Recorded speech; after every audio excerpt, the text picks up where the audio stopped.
I am really pleased to introduce you to our first speaker this morning, Leila Philip.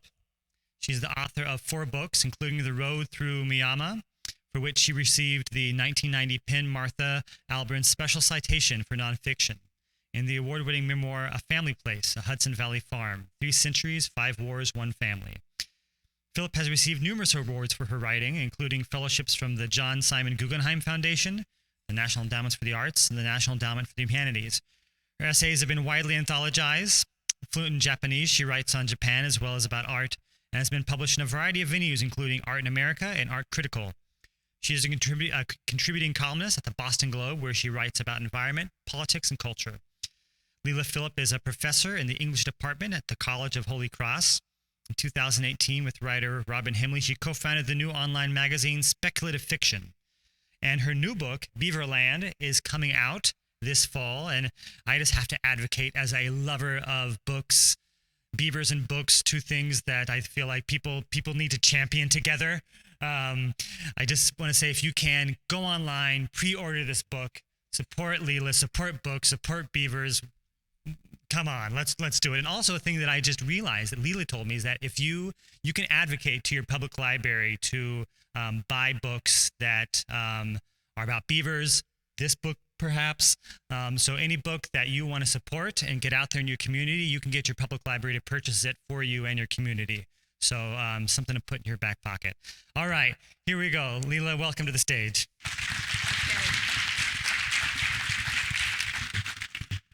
Well, thanks so much. So I think the real question is, first of all, everyone who made it here at 8:05, 8:10, thank you. You get a medal for showing up. And I'm going to honor that by doing the best talk I can. I just want to say, first of all, thank you so much to Mike and Scott for bringing this all together, and everyone here who I've learned so much over the last couple days. I'm going to take you on like a speed date through the canon of American writing about beavers. And I'll start by just why did I pursue this question and topic of what are all the books written about beavers? Well, it's because I wrote my own beaver book, Beaverland. You've seen cards, and thank you, Adam, for that lovely introduction. I started this book with a poem that I wrote in 2012 after watching a beaver pond grow in my local woods. And I just became, like many of you, just transfixed by beavers. I knew really very little about them. And this poem I thought would be kind of my homage to the beaver. It's called Water Rising. It was published in 2015, and a whole book emerged as a result of that. But then the beavers disappeared, and the pond shrank down to a beaver meadow. And I was so distraught and despairing because I didn't understand all the things that I know now about the cycles of beavers, that it set me on this journey to find out what happened to my beavers. And that's the quest that is at the heart of Beaverland, and I take the reader through that. So at some point, actually like 3 years into working on this book, documenting, researching, traveling to Oregon, traveling to Michigan, interviewing a lot of you researchers out there and scientists, I started looking at the question of what had been written about beavers. And that is the origin of my talk today. Because what I discovered was not just the ecological amnesia that in some sense we've been talking about for a couple days here at the conference, and everybody here is working hard to address how to change thinking about beavers. But what fascinated me was the fact that there was actually such a long history of self-trained naturalists like myself who had actually written about beavers, in some cases had identified very early on, as early as 1913, all the things they can do, and that had been forgotten. So that becomes the interesting question. Why are these insights put out there and then the tide of history moves on? But before we look at writing about beavers, and I'm going to move as quickly as I can and not get waylaid in any Slack pools, because I have the 30 minutes. But I just wanted to begin with a couple images of beavers in the New World. So if you look on the image on your right, that is actually the first images of beavers in the New World that came to Europe in 1637. This is an engraving produced in a book by Arnaldus Montanus. And if you see the beavers in the bottom corner, they're pretty incredible. They're like sheep, right, from Europe with fangs and these crazy faces. But of course, in the New World, there were also palm trees, there were unicorns, there were stags, like the size of elephants. It was really this amazing place that all the explorers were hustling across the Atlantic to get to. Of course, they came first for cod and then came for beaver fur. And by the beginning of the 18th century, there were maps being made of this incredible resource in North America. And there we get to Herman Mall's famous beaver map. And I think this is so interesting because the image is sort of biblical, right? These beavers carrying their piles of wood on their shoulders. But it foreshadows the role that beavers would tragically play, jump-starting the transatlantic trade that would jumpstart American capitalism and become the massive resource extraction that would lead to their almost extinction. This is a close-up of the first engraving of a beaver. It's from the book Castorologia, published in 1892. And again, I think what's really amazing is the way in which humans have been like fascinated by beavers. Look at this face. It's like from a gargoyle in Europe. And then this furry tail. See if I can, question is, can I click and talk at the same time? So the tail and these kind of squirrel feet. So when we turn to writing about beavers, this is what the timeline looks like. There were 15 books published by self-trained, what I would call naturalists, although the last book in this lineup by Ellen Wall is by a really eminent fluvial geologist. But for the most part, you have writers beginning with Henry Louis Morgan in 1868, his famous The American Beaver and His Works, then Castorologia, or the History and Traditions of the Canadian Beaver. In 1913, Enos Mills would publish In Beaver World, and this is a book I'm going to talk about at some length. That was followed by The Romance of the Beaver up in Canada, published by Radcliffe Dugmore. And then a really game-changer book, Pilgrims of the Wild, published by Archie Bellany, A.K.A. Grey Owl, in 1935. And this would really motivate wilderness movement up in Canada. And then some books that are less well known, except by beaver lovers like yourself probably, The World of the Beaver and My Beaver Colony. And then in 1983, Dorothy Richards published a book called Beaver Sprite, which became particularly interesting to me when I was working on my book, because she founded the first beaver sanctuary in the East, maybe in the country. And I'm going to talk about her as we go forward. But what was interesting to me was to discover that she had been motivated by these earlier books. And so I think, no book stands alone. Every book is really standing on the shoulders of all the books that have come before. And in the case of proto-beaver believers, there was this currency of information that was inspiring some of the first kind of advocates, and that's something I'm going to talk about. Then we get Lily Pond in 1989 by Hope Ryden, Beaver Tales in 2003, and in 2011, there's an interesting shift where Glenys Hood writes the Beaver Manifesto. She's a scientist, but that's a really highly readable book for a popular audience. It's not, the audience is not just fellow scientists. So I put her in here in the canon because it's kind of a hybrid. And then we have Francis Backhouse's wonderful book, Once They Were Hats, right? Which I think did an extraordinary job setting out beavers and history and weaving in science and in an essayistic way.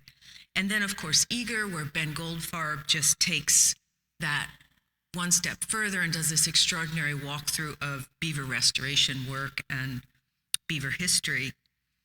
And then Ellen Wall's book, Saving the Damned, which is also written by a scientist, but is so readable. It's quite wonderful. So we have this now writing by scientists that is, I think, much more literary, much more aimed at a popular audience, and much more accessible to the wider public. And that's really important because most people are not going to be able to get through a book on geomorphology. It's just too confusing. Wonderfully confusing, I would say. But still, most people need a story, as I think Sarah has pointed out the other day. And then in 2022, my book, Beaverland, will be, I hope, a contribution that pushes the field forward. So I just want to, the question that we're all addressing is about ecological amnesia. And I think it's helpful to look at these books and how they were received and what happened to them and how they fit in to get, I think it's another way of gaining some insight into how we might craft stories that can reach and make a difference. So the first writing about beavers in North America did appear in the accounts of explorers and fur traders and trappers, but the first real book on the subject was this book by Lewis Henry Morgan, The American Beaver and His Works. And for the next 54 years, this would be the authoritative account of beavers in North America. And I'm including Canada in North America.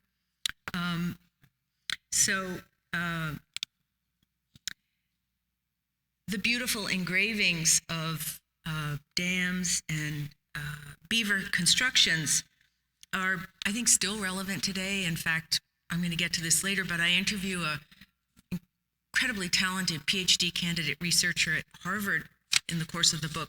And she actually, inspired by Morgan, does a project in Montana where she looks at beaver damming complexes.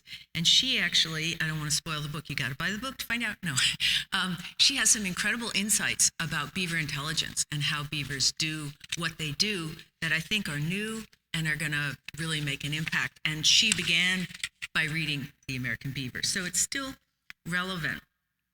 The next book to follow would be Castorologia by Horace Tassy Martin. And this book, I think it could be subtitled something like The Natural History of Our Most Endearing Extractable Resource, because it really chronicles the way the Hudson's Bay Company was chartered by King Charles, and then the way that territory that would become Canada was dominated by the fur trade and that company really for about 200 years. And in broad terms, both of these books reflect very much a 19th century approach to beavers, because for both writers, while they admire the beaver as an animal endowed with qualities of reason, some qualities of reason, they say, and they greatly admire the beaver's ability to construct dams and canals and ponds, they don't connect the beaver to the larger ecology of the boreal and northern hardwood forests they're describing, nor do they describe or really talk about the formative role that beavers had played in the history of water in the continent. And Morgan, in particular, who was an investor in railroads and very much an industrialist, was pretty neutral on the topic of trapping, and completely mum on the topic of beaver conservation. So the ethos of the day was very much extract away, America is growing. And beavers were the commodity that was still alive and well. But that would be it for books on American beavers in North America until 20 or so years later. And this really important book was published by Enos Abijah Mills. And I want to talk a little bit about this book because by the beginning of the 20th century, the impact of 300 years of intensive resource extraction without regard for replenishing those resources was becoming evident in North American environments. And in the United States, the vanishing American wilderness was a topic of national concern.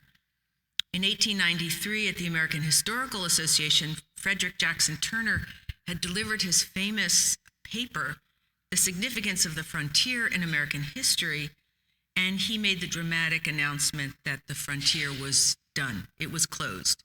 And in fact, the 1890 census, American census, identified this because frontier line was that point beyond which the population density was less than 2% per square mile, and that no longer existed, right? So the country was really filled.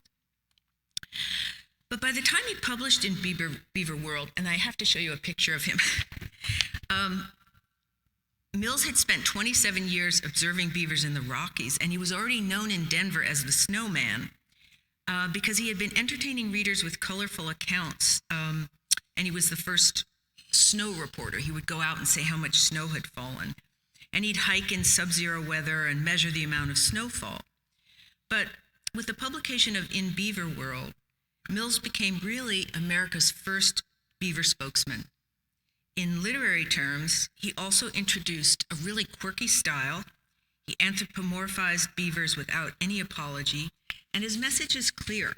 Americans need to stop thinking about beavers as commercial resource and start valuing their role in wilderness preservation. The following year, Radcliffe Dugmore would publish his handsome, I think it's here, The Romance of the Beaver. And he also championed beavers like Mills. He observed that their presence in a river system helps reduce flooding and prevents periods of extreme drought. So that's pretty early to be making those observations that everybody here is trying to get out into the world at large now, as if they're new. They really, I think it's just significant that a self-trained naturalist observed this. But the concept of utilizing beavers to help restore and maintain river systems was not picked up by the early 20th century recently formed federal and wildlife bureaus or state wildlife departments. Interestingly, across the country, many states had begun beaver reintroduction programs by this time, but the goal was to restore the beaver as a, quote, fur bearer, which means a resource for hunting and trapping. I was really interested in these books because I was researching Dorothy Richards, and she had Enos Mills's book on her shelf. And I think she must have loved the way he wrote about beavers, to go back to him. So at times he describes beavers as folk or people. He calls them fur-clad pioneers. He has no qualms about attributing a moral code to beavers. At times he even imagines them speaking, as when the beaver he has named Flat Top recounts the history of his beaver pond. When I reread his book, after learning about Dorothy's interest in him, I was struck by something even more notable. Back in 1914, he had understood fully the role beavers play in maintaining river systems, and he also understood the role they could play in repairing damaged environments. In one chapter, he describes in detail the way beavers can maintain American rivers, making them, quote, more manageable. He even goes on to predict that, quote, beavers can make America beautiful. This is 1913, 1914. Mill's observations are impressive, as he was writing more than 100 years before human-induced climate change would really enter the news. Every environmental challenge we face now, whether it's too much rain or too little rain or raising coastlines, is connected to water and how it moves through the land. This is what we've been talking about in many ways. And Mills was writing 90 years before even the term Anthropocene was coined. Yet there in the concluding chapter titled The Original Conservationist, he attributes these powers of conservation repair to beavers. So I began to wonder why In Beaver World had fallen into relative obscurity. Mills had picked some fights during his lifetime, including with the President of the United States, Theodore Roosevelt. From 1907 to 1909, Mills had served as the spokesman for the newly created U.S. Forest Service. He had traveled the country speaking at schools and churches and communities about the importance of preserving America's endangered forests. the dwindling American wilderness was really a topic of national concern, especially because by 1907, the automobile was already changing American life. This is something that Aldo Leopold in 1949 would note as a coming problem, the presence of roads throughout the country. The term smog had been coined in London to describe air pollution. But Mills felt that Roosevelt had come under the influence of the head of the Forest Service, Gifford Pinchot, and Pinchot had emphasized resource extraction. And Mills felt he had begun to abandon a commitment to American wildlife. And by 1911, Mills was openly critical of Roosevelt's new Forest Service. Are you surprised that he was soon no longer working for the new Forest Service? And Roosevelt had no time for writers who imagined the inner lives of animals the way Mills did. He believed that since the closing of the frontier, American culture was going soft. And he hoped that a return to the outdoor life, and to hunting in particular, could restore the vitality of the white American male. The wildlife that Archie Bellany, A.K.A. Gray Owl, pursued and wrote passionately about in a book I'm going to talk about in a minute, was part of Roosevelt's conservation ethos, because he believed the outdoors was a testing ground for American manhood.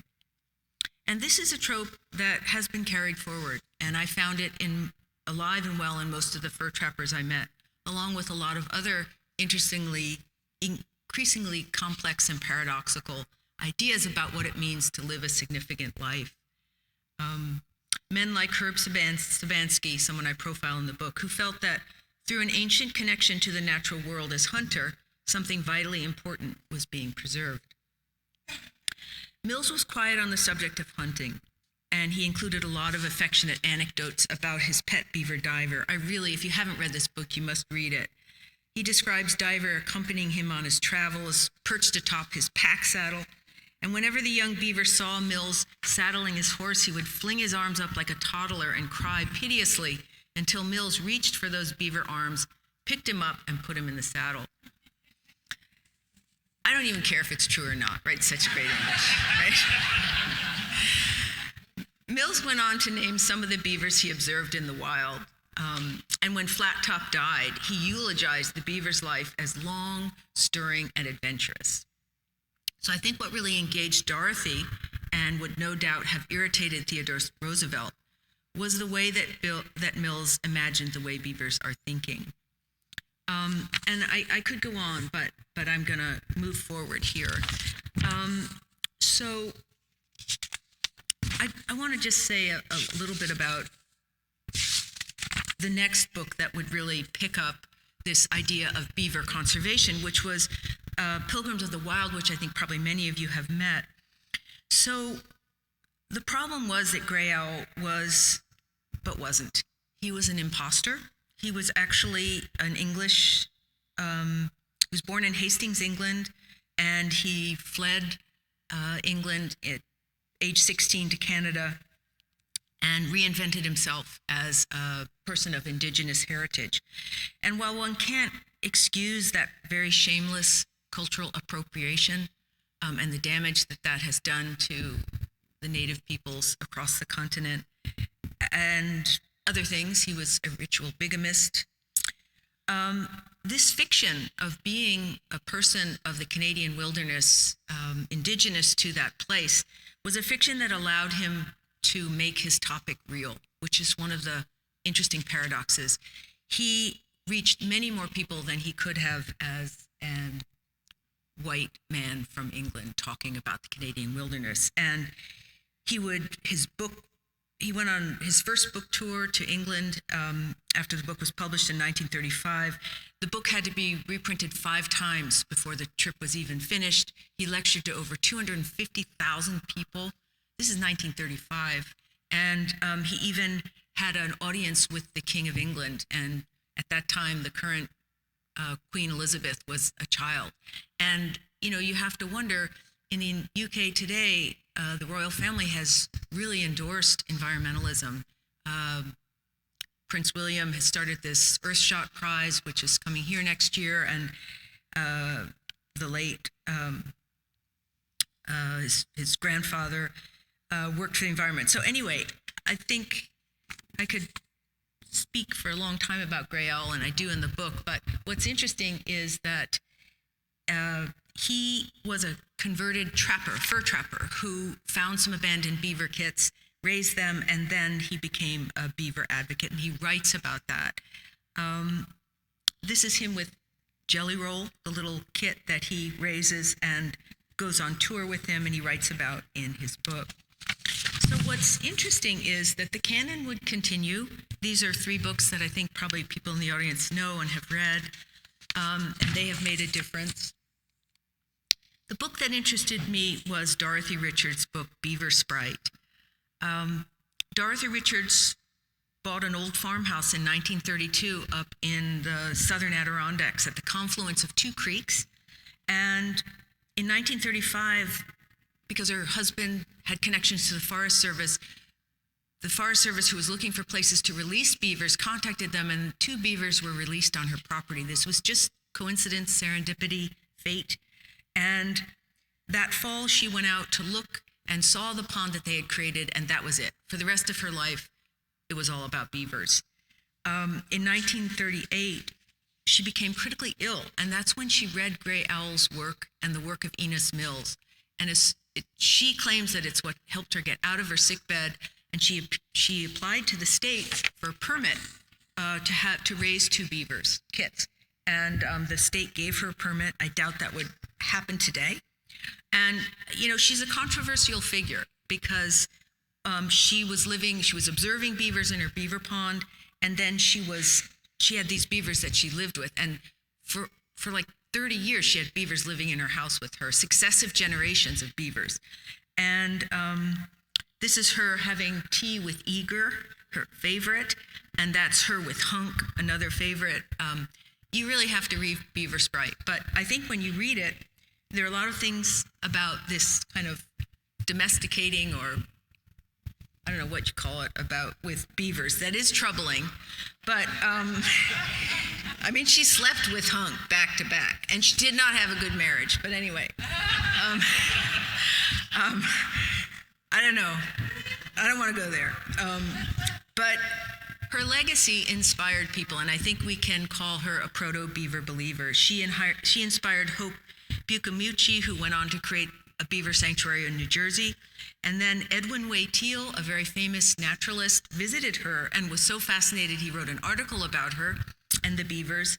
And when he bought an old farm in Hampton, Connecticut in 1959, and beavers arrived on his property, inspired by Dorothy Richards, he wrote about them, he aspired to keep them. And in fact, spoiler alert, in the last chapter of the book, I am at the edge of Teal's beaver pond, 60 years after he first saw beavers moving in, watching Mike Callahan and John put in a pond leveler to try to save Teal's beavers, because the Audubon Society, which has kept the farm as a nature study center, people come there to see Teal's beavers, and but they've created problems the way beavers can do. So to go forward from Dorothy Richards, the canon goes forward, and then we get to, last 5 years or so, when I think 3 really important books helped get the word out about beavers. And, I probably should include film in here too, because I think Sarah Koenigsberg's wonderful film, The Beaver Believers, and her ongoing work has done so much to get the word out. So just to go back in time and to turn back to Beaverland very quickly, how's my time? 5? Okay, I've got 5 really quick then. So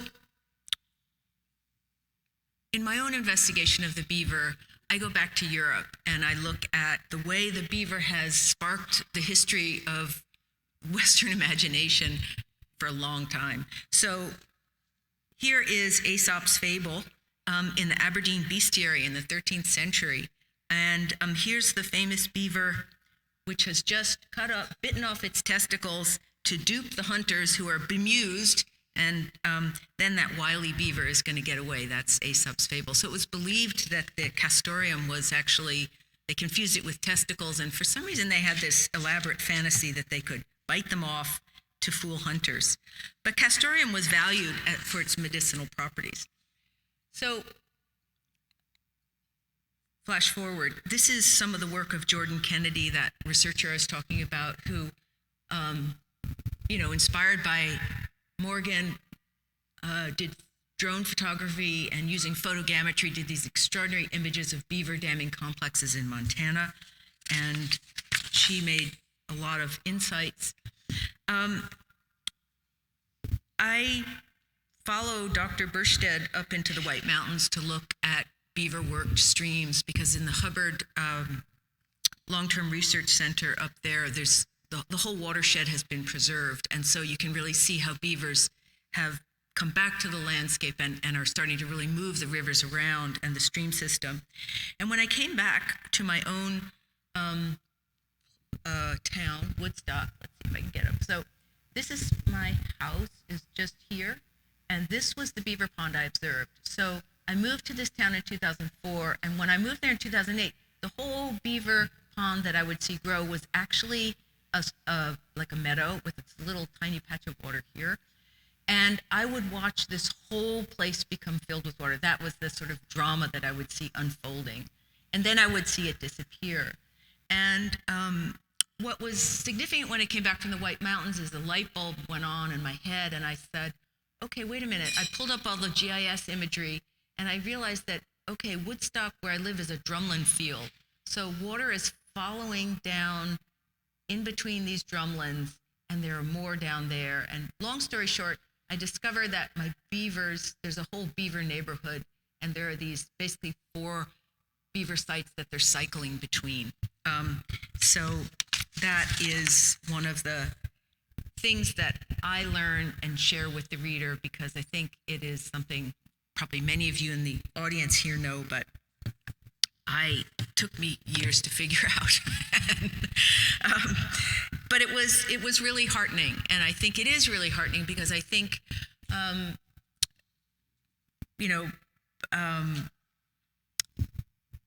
this book is my contribution to bringing the tradition forward. I really am going to work hard to get it out there and hope it will make a difference.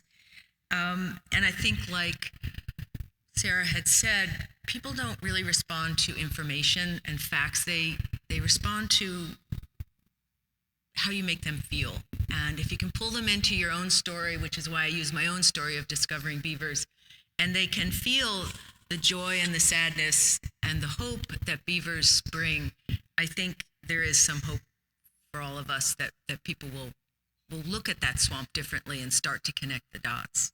So I'm going to end here with a thank you to you all.